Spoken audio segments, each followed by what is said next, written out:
The year 2005 is where the movie's premise is set.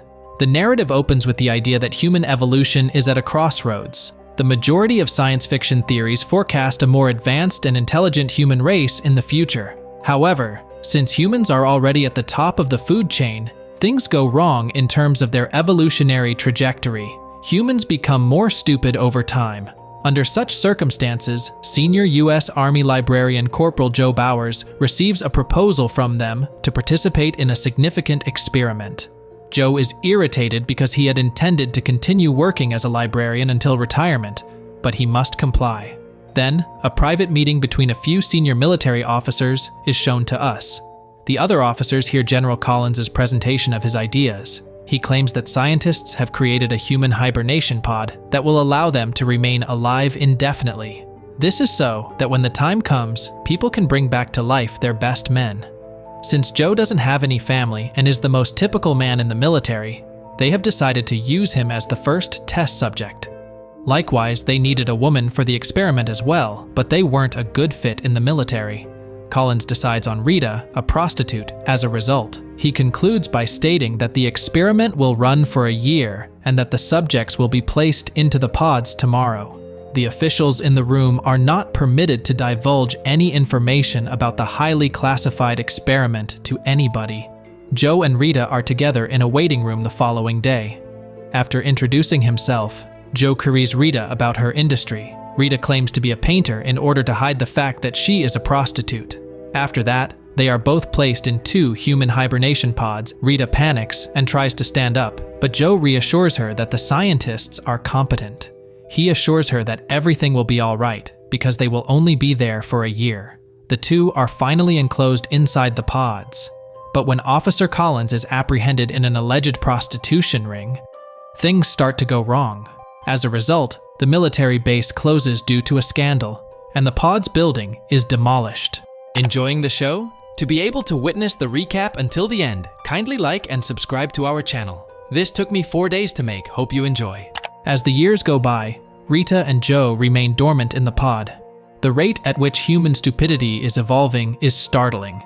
Average intelligence is represented by a declining curve over time. Some hope that science and genetic engineering can reverse this trend in evolution, but the world's best scientists are busy doing dumb experiments. Meanwhile, until the year 2505, the population explodes and intelligence keeps declining. This is what causes the 2505 Great Garbage Avalanche. And one day, Joe's hibernation pod ends up in a random house due to a massive garbage landslide. Joe exits the pod feeling disoriented and lightheaded. Frito Pendejo is the name of the resident of the home. Frito keeps watching strange TV shows while blatantly ignoring a pile of trash and a stranger in his home. He stands only to ask Joe to keep quiet. We can see that his couch doubles as a toilet, saving him from having to get up frequently. Joe is then thrown out of the window by him. Joe tells himself that a lot has changed in a year and that the outside world is confusing. He is unaware that he has stepped into the year 2505, though. He notices a group of people grunting and speaking in slang by the side of the road. Although Joe can understand them, they call him derogatory names and shoo him away when he speaks in his typical tone. Joe, feeling disoriented and lightheaded, makes the decision to visit a nearby hospital. He tells the woman at reception that he is from the army there. The woman simply presses one of the many buttons on her desk, not understanding anything at all. Joe hears a voice instructing him to go to the diagnostic area on the right. Bewildered, he approaches a water fountain to get some. But what comes out is an energy drink called Brondo rather than water. The man laughs at Joe for wanting to drink something that people use in restrooms when he asks where he can get water. It is discovered that while water is only used in toilets, everyone on the planet uses Brondo for daily activities, drinking, and bathing. He then proceeds to the diagnostic area, where he is required to insert plugs into his ear, mouth, and nose. The medical practitioner misplaces the plugs he has previously placed in certain locations. After finishing the process, a disgusted Joe is sent to a doctor. He reads the year 2505 written on a magazine while he waits, but he brushes it off as a typo. When the doctor shows up, he gives Joe a kick-ass response to every query he has about his health. In addition, he He calls Joe retarded and demands a $5 billion payment from him. Joe suddenly notices that the bill has $505 written on it. It takes him a long time to realize that he has been inside the pod for 500 years.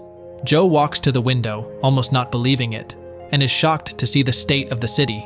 Some of the buildings that are held together by ropes are collapsing onto one another. The city is also overflowing with trash. In the meantime, the lack of a citizen tattoo on Joe's wrist worries the doctor. While the doctor calls the police on Joe for not paying his hospital bills, Joe panics and flees the hospital. Joe has woken up to find his world in crisis. A massive dust bowl has destroyed all food supplies, the economy is in complete disarray, and the top film in the nation is called Ass.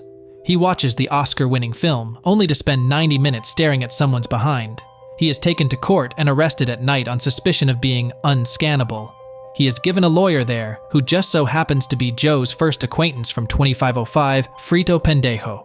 He gets made fun of by Frito, and the court laughs at him. The judge and attorneys simply laugh at Joe when he makes a reasonable case and explains why he cannot be scanned. Finally, the judge finds him guilty and imposes a jail sentence. Rita emerges from the pod at the same time and makes an attempt to get in touch with Upgrayed, her boyfriend and manager. She tries, but the phone keeps asking for $2,000 before connecting her with him. At that moment, a man approaches her, whom she dupes into giving her his money. Joe is brought to an automated tattoo parlor at the same time as the citizens receive their scannable identity tattoos. Joe begins to explain that he is unsure of what is happening when the machine asks him for his name. His name is tattooed on his wrist by the machine, which interprets it as not sure. His surroundings also begin to refer to him as not sure. After that, he takes an amplitude and IQ test, during which he is tested on fundamental addition. Joe correctly responds to each one and expresses surprise at the lack of shape recognition in those around him. He is then brought to prison after that. At last, he starts to see how foolish everyone is in today's world. He then informs the guard that he is expected to be released from custody today. He is allowed to leave by the foolish guard, but the police pursue him through the streets when the alarms detect that an inmate has escaped. Joe manages to escape from them and returns to Frito's house. He asks Frito for assistance in obtaining a time machine because he thinks that someone has made one in the last 500 years. Joe connives to get Frito to agree to help him by promising to give him $8 billion in exchange for his assistance.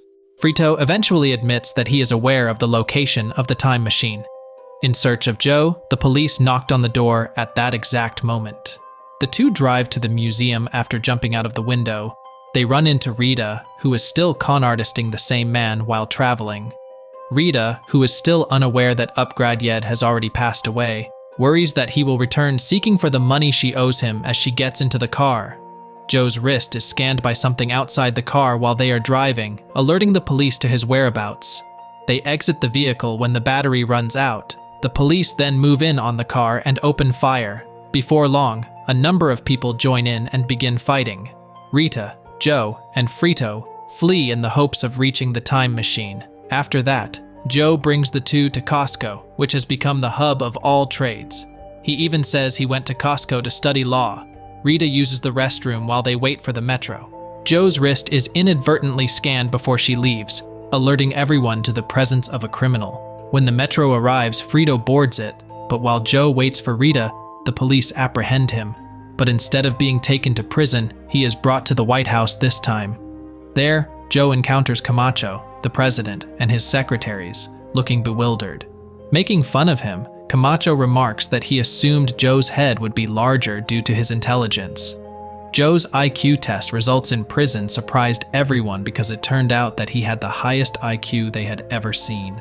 Thus, the president appoints Joe as the new Secretary of the Interior due to his intelligence.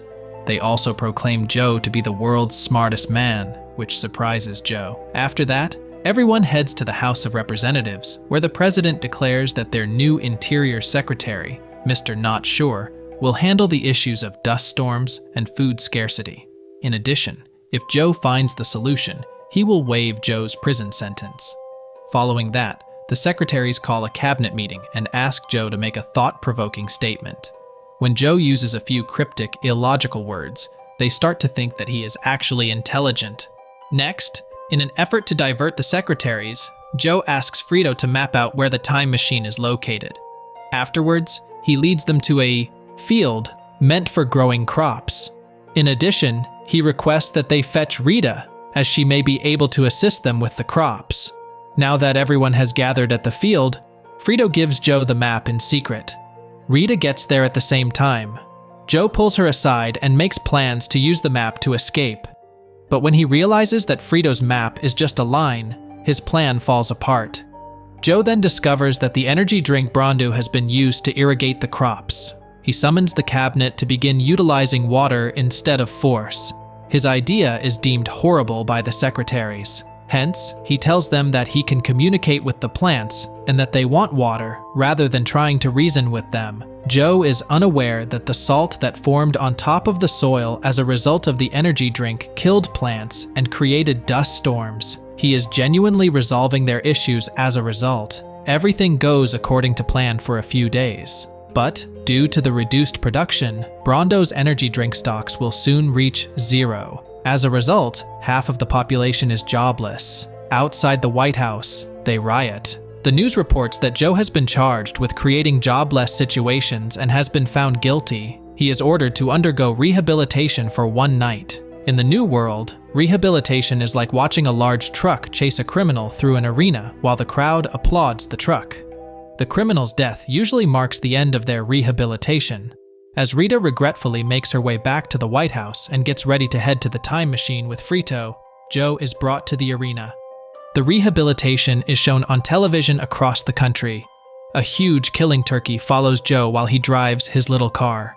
Rita sees a rose bush growing outside at that very moment. She asks Frito to drive her to the arena after realizing that Joe's suggestion to water the plants had been successful. She intends to show the crops on TV in an effort to have Joe's punishment lifted. Joe is still attempting to escape the death truck in the interim. Rita arrives on schedule and buys a cameraman's passage so they can film the crops as they grow. Following that, she enters the monitoring room and seizes control of the control panel. When Frito arrives at the field, he starts filming the crops. The video is shown on the big screen. When President Camacho realizes this, the crowd erupts in cheers as he pardons Joe's punishment and prevents Joe from being killed. Everyone is currently in the White House for a fraternity party. Rita admits that she prefers the future and doesn't want to go back home.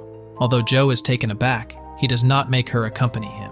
As the two bid each other farewell for the last time, the president summons Joe to the platform and names him the vice president. With everyone staring at Joe with hope, Joe finally agrees to stay in 2505. Subsequently, someone describes the time machine as an absurd ride. After guiding a bewildered Joe to the device, Frito eventually reveals that the time machine is actually a kid's amusement park. A few months later, Rita marries Joe and becomes the First Lady of the United States. At that point, the scene ends. A new era began under his direction, and people began to believe that intelligent people could exist once more. He even shares 3 children with Rita, who is rumored to be the world's smartest child. I appreciate you watching, and I'll see you in the next video.